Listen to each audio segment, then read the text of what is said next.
almost above average.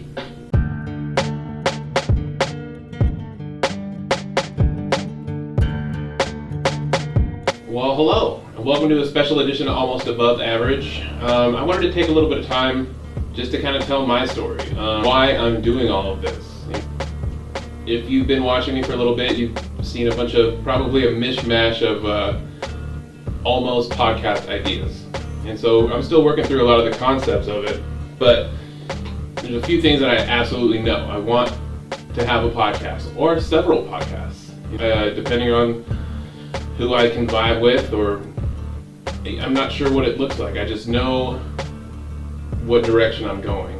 And it was brought into, I've listened to some feedback from some friends and just people I know, and I felt like something like this was kind of necessary, maybe to tell my story and what I'm doing here, why I'm even doing, who makes the choice to be a content creator and then goes after it. It's a weird job. And I'm totally not getting paid for it yet, but I know I will. I'm not sure how, but I'm going to keep trying new things and keep trying to meet new people and trying to get as much information as I can with the time that I do have, because I also work. I also have a job. So, the content creation thing has been happening in my life since I was a child. There wasn't a content creator per se when we were young, or when I was young, growing up in the 90s. But when I was in high school, or maybe even before that, no, in high school, I started rapping. I met some guys, and I always liked rap anyway. I always loved music. And so I met some guys and started hanging out with that already rapped, and I'm like, all right, I think I could do that. And I started writing raps, and turns out I was pretty good at it. So, that's a form of content creation. And then to aid my raps, how I made my beats, because I didn't know how to play guitar yet. I didn't know how to play any instruments. But one of my friends at the time, he showed me how he made a beat by looping sections of instrumentals at the end of a song or at the beginning of a song where there's no lyrics and you get one full measure of beat. He showed me how to take that and loop it over as many times as you want, but it was on a tape deck, so it was fun. You have to I would loop it off of CDs mostly. So I'd have a CD in the boom box, and I'd have a tape a blank tape in the cassettes. And so you find the section that you want in the song, and then you got to time it perfectly with record play. Back then on the boom box, there was a record button that went down with the play button at the same time, right?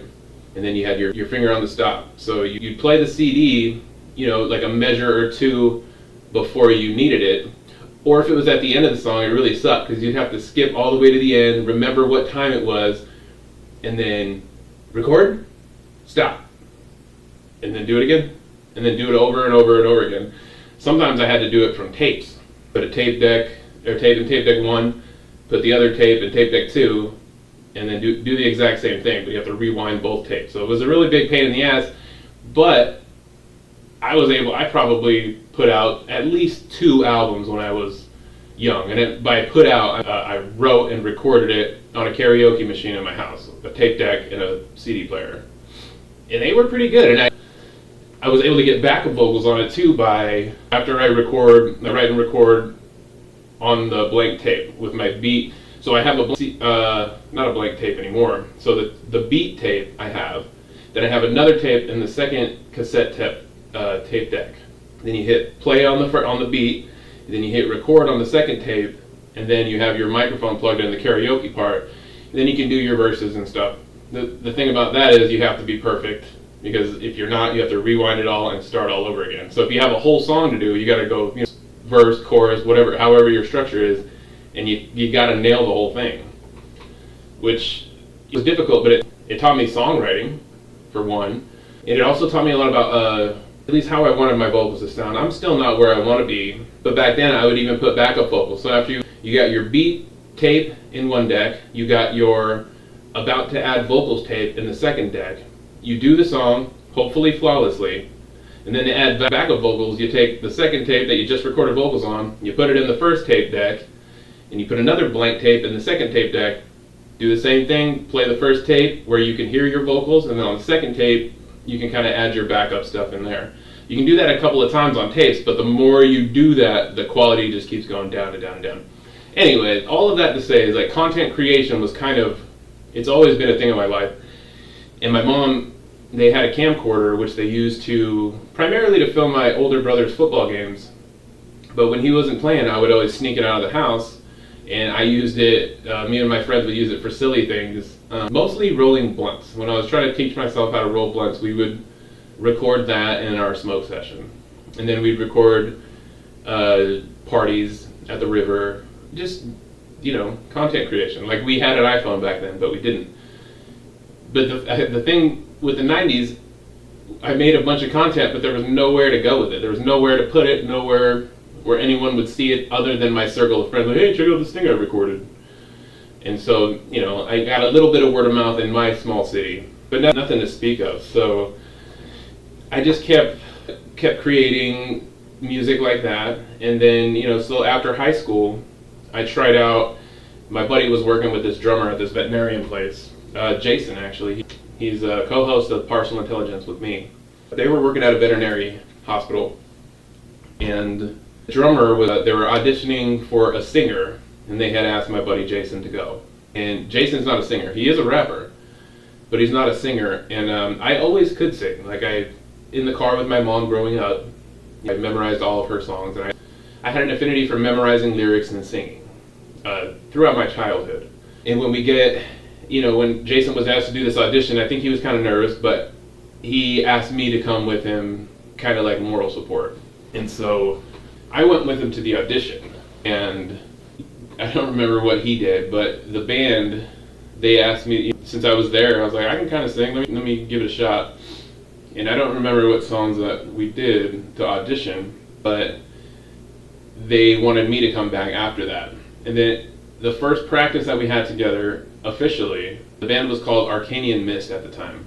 The first practice that we ever had, I had never been in a band. I had just rapped with my friends in high school. We had one quote-unquote show at the Hot Springs in Carson City where we battled this other rap crew that went to our high school. And there was a couple local DJs in there. Shout out to Ryan Wink. He was a young kid, but he killed it back then. And I remember that was like my first time ever like being on stage, technically. I think we were like 16 or 17. And it went really, really good. I still hear about it, from friends, but I was a really good rapper. I could write well, I could flow really good. I still can. And so that was kind of my first introduction into music. And then when I got into the band, we wrote, the first practice I was there, we wrote this song called Till the Day I Fall Apart. And it is one of the best written songs that I've ever written. It was just really well written, it was well performed, it was well recorded. But we wrote that song, the first practice that I ever played with them. It was such a moment of inspiration that we all experienced at the same time. So I think writing that song the first time we played together really sealed the deal as far as me in the band. So after that, the rest was history with the band. And we recorded an album that we put out in 2008. It's called Desire by Days 11. And we went through a few name changes over the years. We played I think I joined the band in 2003, and then we played pretty much the whole time. But from like 2006 to like maybe 2012, we were steady playing. We were always playing. We were practicing all week long, and then we were usually gigging out on the weekends. We did go on tour a little bit. We went, we played California, Utah, I think that was it. But it was just a great time. I love, the band never really broke up, but I moved out of state. And then shortly after I did that, there was 4 of us. We did run through a gambit of bass players throughout the years, but we landed on, his name was Landon, our drummer's brother, who was really instrumental in the band as far as kind of pushing us to get the recording done. He kind of drove that bus to get the recording done, and then we started putting it out. We got a bunch of CDs made. We started selling them at shows. It was going great. The band was a lot of fun, but me personally, I had a lot of drug and alcohol issues my whole life. minus the last 3 years. So, I mean, it was going pretty good, but every time I would get wasted or too high or too drunk or something, some bad thing would happen at the show or at practice, and I was just not the best bandmate through that. And I couldn't see it because I was trapped inside of this just fog of alcohol mostly, and like meth and heroin, just anything I can get my hands on. That took precedent over everything in my life. Drugs and alcohol were number one. And then after I was drunk and high for the day, then I would try to work on whatever, real regular people do. And, after I moved here in 2021, and like I said, we didn't break up. Just after 2013, we got in some stuff. Like, I got kicked out of the band for a little while, then I came back, and, there was just, we kind of lost it. We lost the motivation. My guitar player, he was kind of getting involved in drugs, and we stopped playing out all the time, which was sad. And, that was a lot to do with me, because I was too fucked up to get it together to play, to take the band seriously. And then, my drummer, or my guitar player, was also kind of slipping into the drug world. And sadly, that is what took his life. I moved here in 2021 in March. And we were still, right before I left, we were playing maybe every couple weeks. We would get together once. But he was battling a lot of health issues on top of the drugs. So you mix those things up and you do it long enough, your body starts giving up, and it really, really affects your mind. He passed away shortly after I moved out here. It was probably like 6 months after I moved out here, which was a huge blow to the band. It was a huge blow to me personally. It was a huge blow to all of us. We were more, Days 11 wasn't just a band. We played almost 20 years together. We were a family. We were friends. So, losing David was, at the time, it felt like that was the end of Days 11. I mean, I live on the other side of the country. David, for the most part, wrote the songs, had the basic structure of every song that we've ever done. And it felt like we had lost the band, and that was tough. David was a great guitar player. Like, when I joined the band, I didn't play. I was a rapper, right? When I joined the band, I was a musician, but I made beats, and I was pretty good at writing, like writing raps, writing poems, So when I got into the band, I was able to watch a guitar player up close, 3-4 times a week, and so I picked up a guitar and just started trying, and I learned how to play from watching David. So if you could listen to our album and hear how he plays, his style of playing, and you can hear that in every song that I play. You can hear David Fisher in every guitar riff that I write. I can hear it. He was my biggest influence, and musically, and I miss him dearly. I know the band does too, but that was a hard one to take. And then, so my journey to this place where I want to do podcasts, I want to do media, I want to make content, it was already naturally occurring. I just didn't have an outlet for it. Like, I was just collecting all of this stuff. I have boxes of tapes at my mom's house that I worked really hard on making, but they're, what are you going to do with a tape? I'm sure maybe when I go back there, I can get them out and take the good stuff off the tapes and try to get them on digital copies just to see. I don't remember a lot of it. I just remember working so hard on just writing albums. So, content has always been a thing in my life. Journaling, I've been a big journaler my entire life.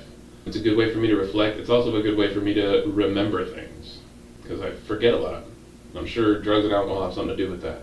But from ages 13 to 38 when I quit drinking. So it was primarily, I never felt accepted. I never felt like I was good enough. That continues today. This moment, I still don't feel like I'm good enough to do all these things that I want to do. The difference is now is that I see that feeling inside of me as illegitimate. I can't help that I feel that. But when I I feel not good enough or I feel like I'm not enough, I can usually tell myself, like, I know you feel that way, but that's not how it is. That's not real. You can do whatever you want. Just put the work in. You do the reps. And so that's always been something I struggle with. And I believe artists in general, no matter what kind of things you're creating, I think we all kind of have that sense of, it's not good enough, it's never going to be good enough. But I also think that is what motivates us and drives us and inspires us to do things like that. For me, it's a big thing, like, I want to prove you all wrong. Not that you guys are saying that I can't do it, but the ones that are, I absolutely want to prove you wrong.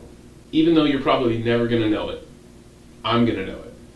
Like something you said to me when I was 14, I'm going to conquer that thing, whatever it was, and then inside of me, I'm going to know that I won. And I know it's pathetic, but me conquering these little things is the reason why I'm doing this. So towards the end, it was the pandemic. I've been sober for 3 years now.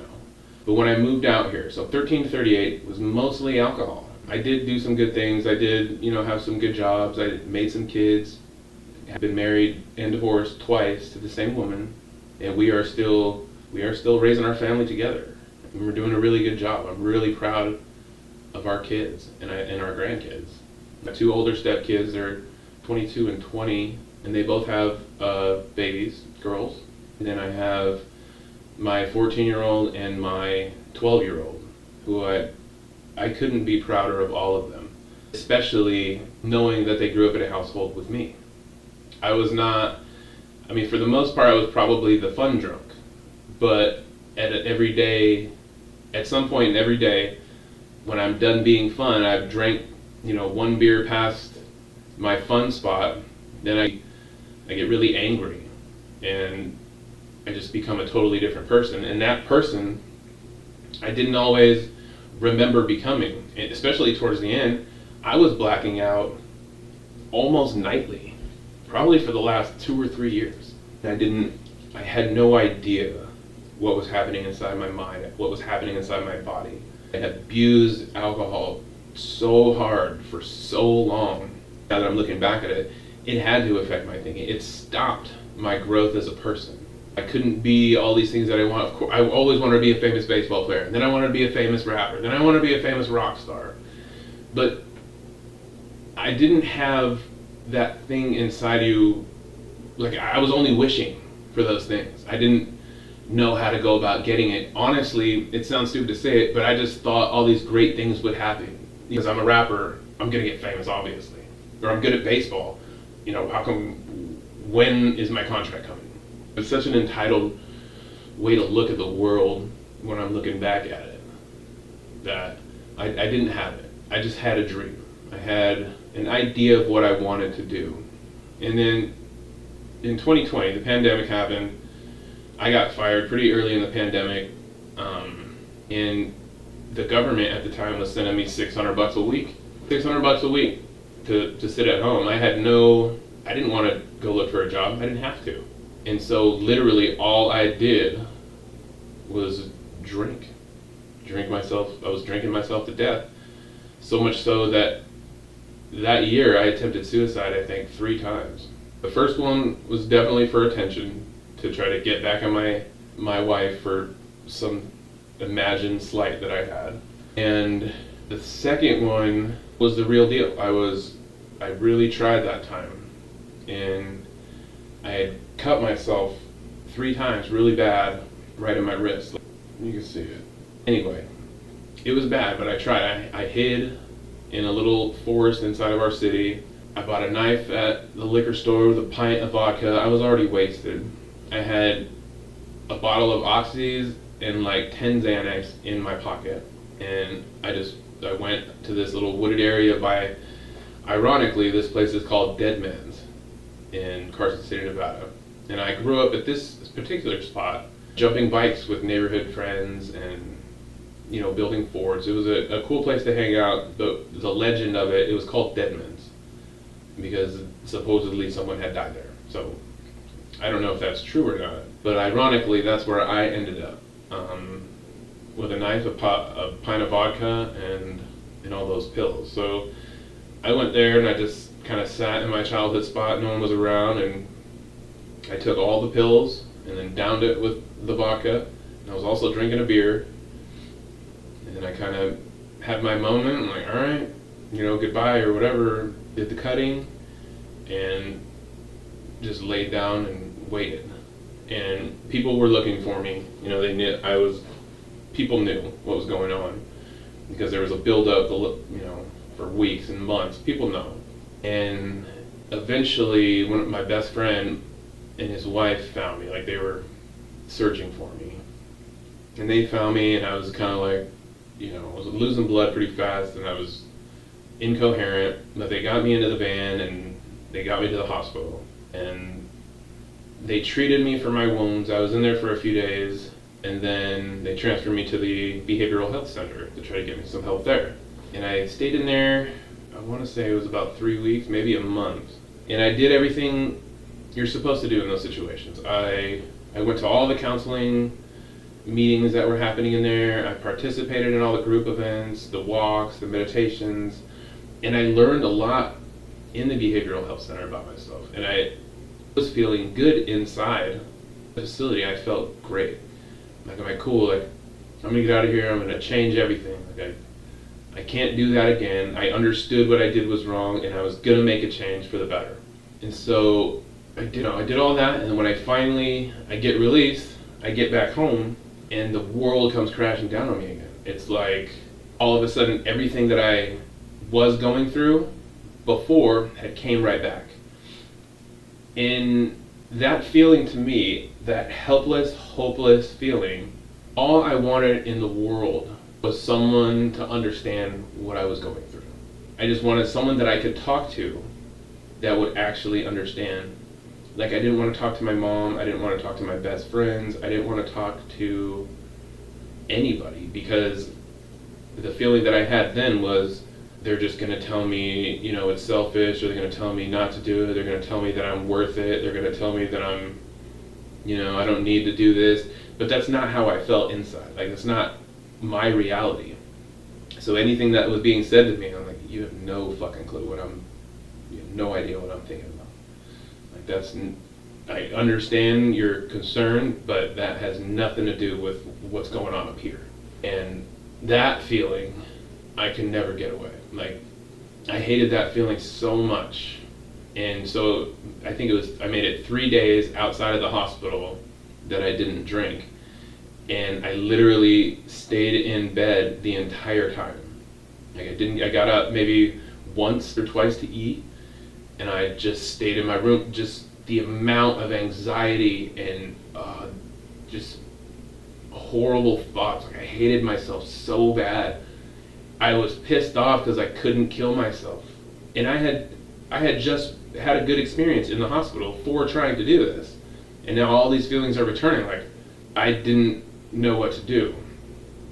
And after that, the only person that I could talk to in the world at that time was my ex-wife. She had a boyfriend at the time, but she was the only one that I wanted to talk to. And I'm sure all of those conversations were horrible, but I remember when we were talking, she was trying to make me feel better. She was like, don't worry, just keep just don't drink and try to do the best, and we'll get you out of here. We'll move. She was fantasizing with me. She's like, we'll move to North Carolina. We said we were gonna move, and we're like, pick a spot. And North Carolina came up. And so she kind of talked me down when I was feeling that way. And while we were fantasizing about North Carolina, we're fantasizing about, what the boys are gonna do, what kind of stuff we're gonna do, because I want to make some big changes all of a sudden. When I'm talking to her, I felt better. I wanted to do good things. And so during this conversation, we're both, I don't think she's serious. Like, looking back at it, she's just trying to make me feel better. Bless her. God bless her. She's just trying to make me feel better. But she asked me a question. She's like, what do you, North Carolina, what are you going to do? What do you want to do? And I was like, and I remember saying this, I was like, I don't know what I'm going to do, but I know it's going to involve a microphone. And, I'm a musician. So I'm telling you that story because it's relevant. I live in North Carolina now. So anyway, all that happened, we fantasized about North Carolina. I remember that statement, and it means a lot to me. Like, it still does, because here I am on my podcast in my studio telling this story now. But after that, you know, it's bad again, and I'm drinking again, because that's the only way that I can see dealing with all my emotions and my anxieties and all that. And so that goes on for a while, and then I find out that she is actually going to move to North Carolina. And I panic. Like, she's going to move with my children and move to North Carolina. So my drunk ass, you know, I start conniving to think of plans, like, how am I going to keep them here? How am I going to keep everyone here? And, you know, my parents blow another 15, 20 grand on a lawyer so we can go to court, so I can pretend I'm not an alcoholic, so I can pretend that I'm a great father and try to keep my kids in the state. Luckily, the court didn't let her, the court allowed her to move. And so I was kind of a loss. Now I have two options, and these are for sure going to happen. One, I move to North Carolina, get my shit together, and raise my family like I want to. Or two, drink myself to death. And that does seem like an easy choice, but in the state of mind that I was in, it wasn't. And so she makes all preparations, you know, it's probably 4 to 6 months that, you know, things are getting prepared. She's planning to move out with her boyfriend and the kids, and I don't know what to do. I'm not working. I think I found a job by then. But either way, I was just in a horrible spot. I know my ex is leaving with my kids to the other side of the country. Now what am I going to do? So I start making preparations. I start looking for jobs in North Carolina, just throwing everything out to see, you know, I'll do anything. Just get me out there. And this is how God works in my life. Looking back, I didn't see it as God then. But I had landed an interview with this Pokemon card printing place. And they had a supervisor position open, and my qualifications fit perfectly, they said. So they flew me out for an interview. Interview went great, and they hired me on the spot. And I was kind of like, well, you know, here's the deal. I'm in Nevada. I need a couple months to get things in order, get tickets, blah, blah, blah, blah. And so they were totally fine with that. And when I got there, I had left town. Let me check. Before that, there was another big thing that happened. So I had lined up a job, everything's good. Now, about a week before I'm set to fly out, I already have a plane ticket. A lot of my stuff's packed. I'm still depressed and I'm still anxious. Like, none of these feelings really went away. I just kind of have a goal, like, all right, I'm going to go to North Carolina. It's all going to get better soon. So there's still a bunch of doom and gloom in my soul, but I think they're going to get better, so I'm going to do that. And then a week beforehand, before I'm set to fly out, she has already moved. She's already there with the kids. So they're just waiting on me now. And then it was probably a couple days before I'm set to fly out. I just had that wind of, I don't want to be here anymore. I don't want to do this anymore. I was just so depressed. Really, looking back at it, it was probably, I was afraid of the change. I didn't want the change to happen. Like, I was ready. And so 3 days before, while I was all depressed, after work, I went to Home Depot and I bought a rope. And this time, I was going to kill myself, but this time I wasn't going to tell anybody about it. Like, this was going to be for real. Because the last time I had, you know, someone knew where I was because I was talking about it. But this time, nobody had any idea what was going on, and I was all by myself. So I bought a rope from Home Depot and some alcohol, of course. And I drove up Mount McClellan in Carson City. I had been doing that recently during that time, just driving up in the mountains. Four-wheeling has always been a fun thing for me. So I'm up in the hills, drinking and just driving around the hills. And then my plan is I'm going to get drunk, and when I'm out of alcohol, I'm going to drive to Washoe Lake and pick a tree and end it. And so that's exactly what happened. So I make my way down to Washoe Lake, and it's about dusk. Like, it's just, the sun is starting to go down. It's a little overcast, and I'm looking over the Sierra Nevada mountains right at the edge of Lake Tahoe. And I pull in the parking lot of Washoe Lake, the state park. No one's there because it's in the evening, and I find a tree that looks like it can support me. I grab my rope and I climb up to the branch. I tie it off to a branch above me to make sure it's going to hold. I check it, and then I tie it around my neck. Not a noose, I just tied it. And then I sat there. And I sat there just overlooking the Sierra Nevada mountains, overcast, sun's going down, and I'm about to do it. And while I'm looking at the mountains, so I'm going to say it's hard for me to articulate this in a way that anyone can understand. I hear something, not with my ears. I want to say I hear it with my heart. I hear it inside of me. And it just says, don't do it. It just said, don't do it. And something like, you know how when you get flushed and you can kind of feel it? Something just washed over me. And it was like guilt, it was shame, it was like, what are you doing? What are you? So after that, I untied rope from my neck, and I got in my car and went home. And then 3 days later, I land in North Carolina to do all of this stuff that I'm gonna do. Just everything you see now. So, it was quite a big moment to lead me to here. And the reason I tell that story is because I'm telling it on a microphone. That was kind of a big statement that I made when I was just fantasizing from the depths of my depression and anxiety. It was just so horrible. And then I moved out here to North Carolina, and I started this journey, I didn't start podcasting right away. I didn't know I wanted to podcast probably for like a year, but I had quit drinking, and how I did that, I didn't know how to do it. I had tried before. I have stopped for like 3 months one time because I screwed up. I cheated on my ex, and I felt bad enough to quit for a little bit, but even that wasn't enough. Like, even trying to kill myself wasn't enough to make me quit. It seemed so hopeless. So when I was here, luckily the company that hired me and flew me out, they had a apartment right down the street from work that they weren't using. And when I flew out, I only had a bag of clothes and $1,000 and no car. And that was a really tough time. But luckily the place that hired me had let me stay in that apartment for a month. Only for a month because I wasn't better yet. Like, I still wanted to control everything.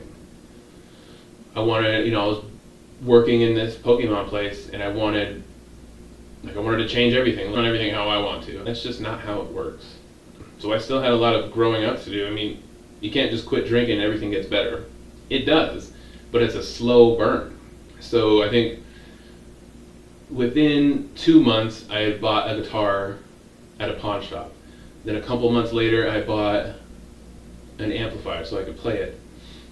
And then I think like 6 months later, I had bought an audio interface, a MIDI controller, and a music recording program. All of which I had no idea how to do anything on. I couldn't even get sound out of my little keyboard on the computer. Like, I really started from scratch in learning all of these programs. I had to learn this audio program, and then I saw a TikTok, or my wife sent me a TikTok of how to, like, a side hustle, record audiobooks for Amazon. And I saw it and I'm like, that looks like something I can do. And so I started getting into recording audiobooks and auditioning for audiobooks, and it took probably, I think it was 36 auditions for me to get my first book, because the first one sucked. It really does. And then once I got the first one done, it was such a long process figuring out all the levels and trying to hit all these parameters that Amazon sets. Like, I had no idea how to even record anything. So learning all of that was very difficult. It was a struggle, and I hate it. But I can do it now. Like, I can record an audiobook, edit it, put it out. So it's a good skill to have because, I want to be in the media space. So I'm working on production, music production. I'm figuring out all this equipment that I bought. I'm recording audiobooks, still figuring out this equipment I bought. And then being a creator, as far as posting content, you see all these TikTokers that are rich and famous now. Same on Facebook, Instagram. You see all these influencers just blowing up, making simple short videos. I'm like, that's another thing. I'm like, dude, I can do that. So 3 years ago, I started making content and just trying to post it relatively consistently. They weren't that good for a while. I mean, they're probably still not the best, but all I can do now is just keep going. Now I make sure I hit 1 to 3 posts a day. Like, there was a decision that was made almost probably 2 years after I got sober, when my brain started firing up again. Like, there was definitely a change after 2 years of sobriety, that my brain just started clicking with everything. I guess my guitar playing got so much better. I started figuring things out on the computer way easier and faster, and all of these things kind of culminated. Like, I'm making content, I'm making TikToks every day. I'm producing audiobooks, trying to make it. I've made a little bit, not much. I am, what do you call it? I've been listening to podcasts since now. Big fan. And then the music production aspect, I'm doing media. I didn't put all those things together yet. Like, everything that I want to do is media related. It involves a microphone, instruments, writing. So I was like, I'm just gonna start a media company and see where that goes. And that's how Make Media Network was born. It was born out of a lot of pain and suffering and life, just trying to get better. And the reason for the podcast, I was able to get better. I was able to improve. Like, now I'm religiously in the gym every day. I pray and I meditate. I have built systems and into those systems that keep me on the straight and narrow. Working out, reading the Bible, praying. These things, they keep me humble. I was able to help myself by surrendering what I want to do, the things that I want to do. Basically, it was a decision that I made. Obviously, the things you think of have been hurting you for so long. Maybe ask somebody else to think for you for a second. It wasn't like that. My decision was, I'm not good at this. I am not doing good at this. I need somebody else to help me. And so once I made that decision, I was able to let other people into my life. I was able to hear advice without just discounting them or thinking that they're better than me. I was able to listen. And once I started doing that, like, I was taking suggestions. I go to AA, and so I just started listening. And how I was able to get better was listening to shared experience. Just being able to take things that I hear from some people, good or bad, and take something from it and apply it to my life. So the reason for the podcast is I want to help you through shared experience. It doesn't have to be my experience. I hope you guys didn't have to go through what I just went through. I'm not trying to give you advice on that. That's why you see all these different people in here. I'm a naturally curious person, and I like to have good conversations. So my theory is, I'm gonna have these people come in here into my studio or online, and I want them to teach me about something that they're experts in hopes that you will get something out of it too. Because that's how I was able to make my life better, was by learning from somebody else. And for so long, I didn't have that thing inside me that would allow me to listen to you. I wanted to tell everyone how to do everything. And I had to relinquish that control. And since I did, my life has gotten exponentially better. Yeah, I'm in a closet recording a podcast, but I didn't have this closet 6 months ago. Google was started in a garage. And my ambitions are big. They're big because why not? I want this podcast to rival Joe Rogan. Not because I don't like him. I love his podcast. It's something that, it's so big, and everyone in my life, or even on TV, you hear people say, "No, you can't do that. No, you're never going to do that." And people have doubted me my whole life and everything. So this is kind of my way of, why not shoot for the highest peak there is? Why wouldn't you? Don't just shoot for halfway. No one climbs half of Everest. Well, some do when they die. But if I'm going to do anything, I'm going to do it to be the best. Not to be better than anyone, but to be the best to me. So that is what Almost Above Average is about. It's, overcoming your struggles, whatever they are, and then sharing your experience with someone else with the intention that it will help someone. So I think that is what Almost Above Average is to me. I thought this was only going to be like 15 minutes. I didn't realize how much I had to say, but I know the podcast needs some work. And I promise I'm learning new things every single day. And it sucks to get feedback now, negative feedback, but I am happy that I am in a place that I can receive it. I can understand it when some people are criticizing me, they're doing it to help.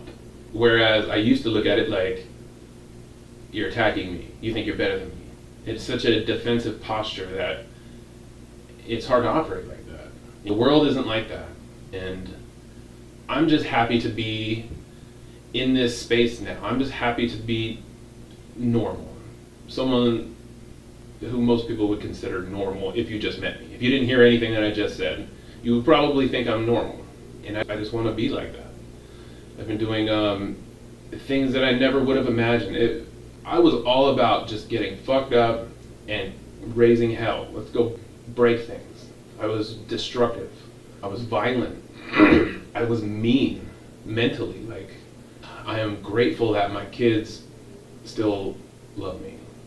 I have a lot of making up to do for them, and I intend to do that. I have a lot of making up to my mom, and luckily before my dad passed away last year, he got to see me better, and my brother also, the year before that.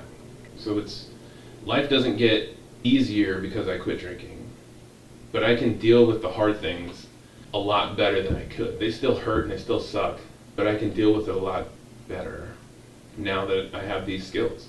Now that my mind is open, I'm looking for every opportunity that I can possibly see and trying to seize on it.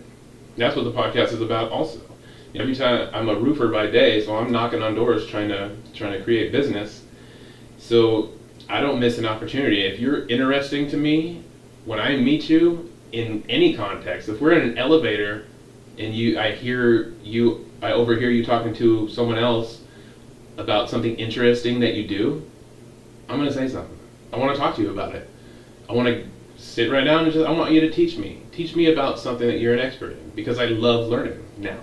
And also, I want to give a platform for maybe small businesses or just people who have a message that interests me. Luckily, I'm interested by almost everything. But I have a lot of big goals for the podcast, but it all starts in this closet. And some of the feedback that I've gotten recently was very good. It hurt my feelings, but I'm recording this podcast in response to some good feedback that I got. The feedback was, you couldn't tell really why I'm doing any of this. And first it made me mad, and then when I could sit down reasonably and actually work through what I'm doing and then compare it to that statement, like, okay, I can understand that. I mean, I don't want to tell these stories every time on my podcast, It's a tough story to take in. I'll probably put a disclaimer at the front of this one because I know that's tough. But I just wanted to take a little bit of time to kind of just explain why the media company, why this podcast. And it is all about helping. I want to help something. I'm joining the Rotary Club in Raleigh because I do want to help. It's a community of people that get together every week, and all we do is discuss how we're going to help and how we're going to help each other, meeting each other. How can I help your business? How can you help my business? How can we help the community? That is the biggest thing. So in that vein, with the podcast, this book signing event that we're doing in 2 weeks came about just in conversation, just because I have a podcast. Now, just having the podcast led me to meet Felicia Covington, who is a local author, who we have a bunch of other stuff in common with. And because I met her, I got to meet Country McRae, who published her book. And just the synergy between the three of us, when we're just talking on the podcast, this book signing event comes up. Let's just plan this. It'd be really cool to have a few authors that have written books. We'll play some music. We'll do it at a place at the table who has a really great community message. If you're not familiar with a place at the table, I don't want to butcher their mottos or anything, but I'll explain what I understand about it. And I've been there a number of times. So when you go there, you order food. It's a cafe. It looks like a cafe. It feels like a cafe. The food is great. But you go there and you order your food. Then they ask you, do you want to pay full price, half price, or do you want to work for an hour? And I love that. And I believe the idea is it's to give everybody a place at the table. If you don't have any money and you're hungry, go get something to eat, and then you can volunteer for an hour to pay for it. And then a lot of people, I'm sure, I do this every time I go, I pay double, whatever it is. If I have the money that day, I'm going to pay double for the next guy. And I know I'm not the only one doing that. It just creates a good feeling, and everyone, there's a lot of volunteers working in the restaurant every day. And I just think that what they do for the community is so great. That concept is great. And so when we were talking about this book signing event, we're all coming from the same place. We want to promote literacy. We want to promote community. And that was the first place that I thought of, that me and Felicia thought of. Because she does a lot of work in the social work area and brings a lot of clients to that restaurant. And she does a lot of good things in our community. And so we couldn't think of a better place than a place at the table to do this book signing event. And so that's just one example of things that are happening. I'm working with a childhood friend of mine, actually one of the first guys that I started rapping with. We're working on a lot of projects in the merchandise and apparel space. So just me having this podcast and just me putting out all of this content, things are coming at me now. Things are coming to me and giving me more opportunities to be creative, more opportunities to be helpful, more opportunities to entertain people. I mean, part of this podcast is I still have this childhood thing inside of me, and that's what the podcast, I have two friends that I podcast with that are separate from, the interviews that I'm doing, like in this room. And that is to try to capitalize on the dynamics that you have a best friend. You guys have a thing whenever you're together that other people aren't a part of, right? It's a special dynamic. Like I can say something to him that nobody else can because I'm who I am, and we have this dynamic, right? And so the whole idea with, the Partial Intelligence podcast, and then the other one me and Ricky are going to work on coming up soon, they're about trying to capitalize on the funny dynamic that we have always had. What I'm having the biggest trouble with now is trying to recreate the dynamic with the camera on. Because I swear, like if you were just sitting in the car with me and Jason or me and Ricky, you would laugh your ass off the whole time. But it is difficult when you get into a situation like, all right, now we're rolling, now be funny. So it's a work in progress. And my theory on that is just get the reps. So I'll do a couple podcasts. Some of them aren't the greatest. But for me, it was learning, all right, can I edit this podcast from a raw form and actually edit it to where it looks semi-decent? And then posting content, guys, it's not as easy as it looks. Especially like when I learned how to post podcasts, it took me about a month. Just because there's all these new terms and new RSS feeds and different things that you have to know in order to do that. So just getting to a place where I could post a podcast took forever. And now I'm just trying to get the reps in. So I got interviews scheduled. They're going to come in. Those are going to go great because it's just me and another person having a genuine conversation. I love those. Those are easy wins, and I learned something. Hopefully you guys learned something. But then, as far as the Partial Intelligence podcast and the one I'm going to do with Ricky, for at least for a little while, until we find our rhythm and find out what our show is about, it's just going to be me getting the reps. We're going to record it. Unless it's just horrible, I'm not going to put it out. But for me, I need the rep. I need to practice the process. Because I'm learning, I'm adding to my process every time I do this. Like right now, I've never recorded a podcast like this. I'm recording it offline, and I'm using my audio production software. So I'm using 2 pieces of software to record this, and the reason for that is because I recorded an hour and a half yesterday with Dr. Joe Shepard, and it was going to be the best episode I've ever put out. And we wrap up, and I look at my computer, and it didn't record. I was so furious that it didn't record.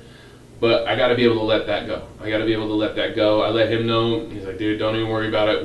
We'll do it again. And that, we'll keep. I'll make as many mistakes as I have to until I figure this out. But hopefully, this one will go a little better. And I just wanted to explain why I'm doing this. Why Almost Above Average exists. It's more than just a podcast to me. And I hope it will be for you. I just want to grow this thing. It doesn't matter to me how long it takes for me to be as big as Joe Rogan. My theory on that, on everything I'm trying to accomplish, is I can't lose anymore because I'm not going to quit. So if I die still pursuing everything that I want, I still win. There's no way for me to lose because I'm not going to stop. So thank you to everyone who has followed me recently. It is growing organically, and I'm super proud of it. I never thought I would be in a position like this. I never thought I'd have my own studio to do this in. I'd always talked about it, but it's just one of those things. And, it started with me and my son going to the Habitat for Humanity. We got a couple pieces of furniture. Okay, cool. Oh, wait, there's no lights in here. Okay, I got to get a lamp. You know what? Let's just get some cheap Amazon lighting for the podcast. You're going to need some lighting. So I got some cheap lights. And I got a couple tripods, and then, slowly, it's at least podcastable. I got a decoration for the podcast yesterday. It looked really plain, so, I'm adding things every single time. Maybe in 5 years I'll be able to say, yep, I have my process down. I have my podcast down. I know exactly what to do. But I'm still building. It's still R&D. I think the interviews are great. They're pretty much set. It's just a conversation. Just a conversation. Teach me about what you're an expert in. But, what I'm working on now and will be until they're dialed in is the other 2 podcasts. And part of that also is they're going to be, I want to capitalize on, not the real me, but when I'm with just my friends, we say whatever we want, we kind of do whatever we want. I want it to be a fun, entertaining podcast where we can say and do whatever we want. It's going to be a little blue, but I want that to be separate from the side where I do interviews with experts. And maybe in the future there's a way to tie those 2 together. But as of now, because of some feedback that I got, I was like, cool, I'm going to separate those now. Just because I didn't want the people who listen to Almost Above Average and watch the interviews and like those to then watch Partial Intelligence and be like, oh my God, these guys are assholes. They're childish. But it is on purpose. I want to be a child on the other one. That is what we're trying to capture as our relationship from when we were kids. Because we're the same people. We're just older now, but we act as the dynamic is still there from when we grew up. I've known Jason since we were 5 years old in baseball. So we go back a long time, and he was there through all of my suicide attempts. And he is one of my best friends in the world. So that is kind of the deal with what McMedia Network and Entertainment is about. That's where it's coming from, and I hope I'm able to provide you guys with some knowledge, some entertainment. I hope you just take at least a piece of something that I said or something that a guest said on every episode, and you can use that for your own life. I hope it benefits you, because that's the way I was able to benefit my own life, by listening to somebody else. And also, I learned so much listening to podcasts in the car. That's primarily all I listen to. So, big fan of podcasts. Of course, everyone's got one, but mine's going to be bigger because I want it to be, and because I'm going to try. I'm in the place now where achieving my dreams, what that looks like every day, is a habit. It's habits. It's rituals. So for me to achieve my dreams every day, this is how I think it, what I think I need to do on any given day. I need to wake up, I need to go to the gym, get my mind, get my body right, and then I'm gonna go tackle the day. I'm gonna come to the studio, work on content, do podcast, whatever I gotta do right after that.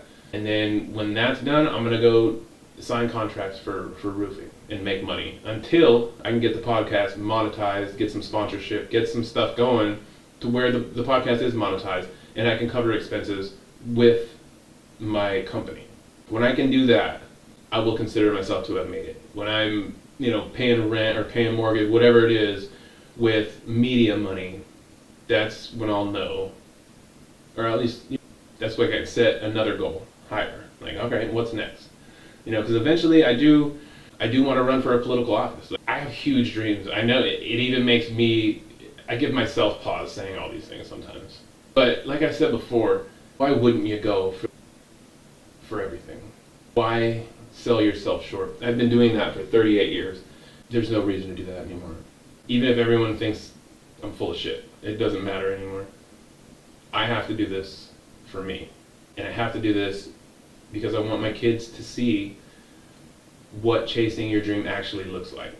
I want them to have that. I want to have the freedom.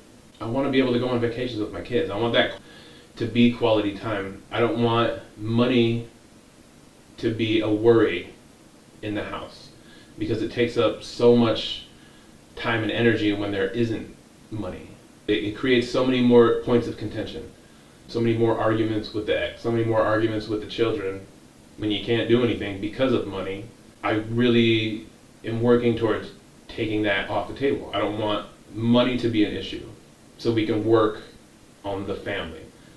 I want you to not be able, I want my kids to not have to think about money. I want them to think about what their dreams are and what they're going to do to get them. And I want to help with that. I want to take all the material problems off so I can focus on the media thing. I do want to give them this company eventually, but if they want to start podcasts or gaming channels or whatever they're into, I want them to have a place for it. And the first journal entry that I made at the airport flying to North Carolina when I moved here, I wrote one of my goals as I want to start a YouTube channel with my kids. So that grew into a media company for the kids.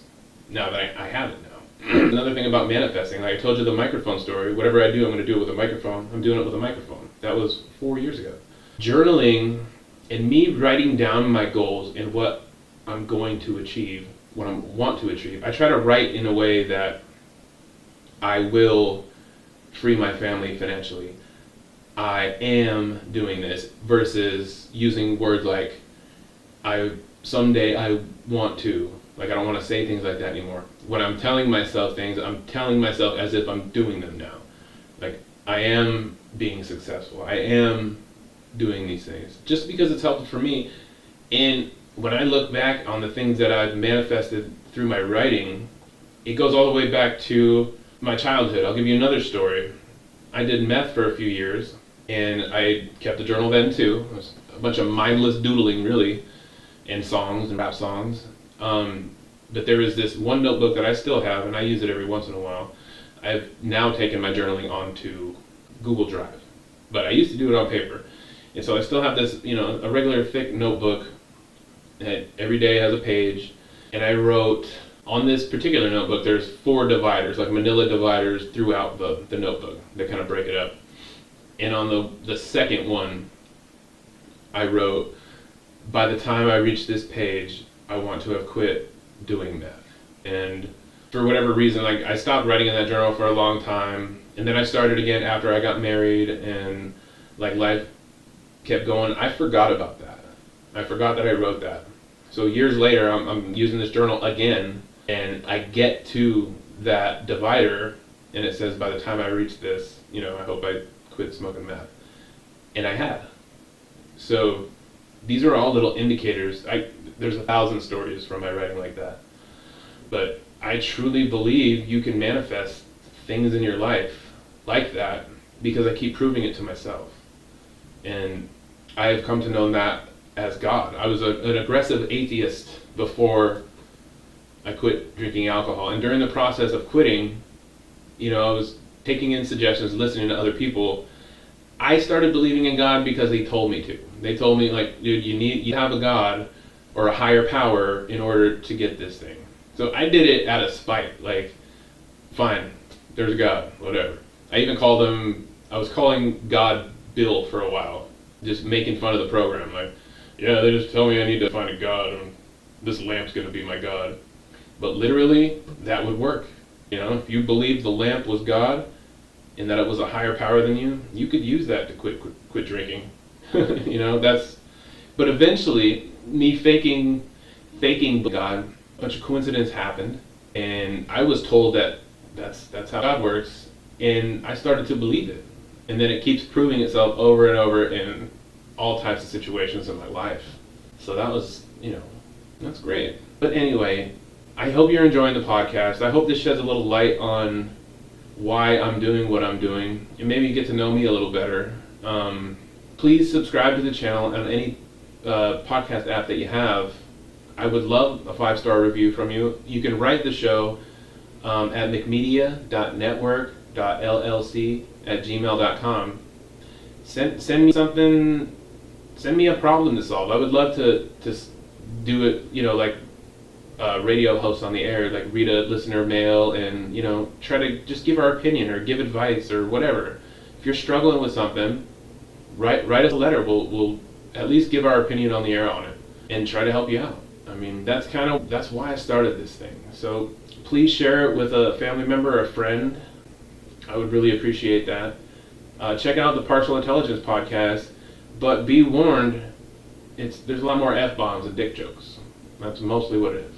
Well, it's just us being silly. So check that out if that's your type of, if that's your style. If not, yeah, please.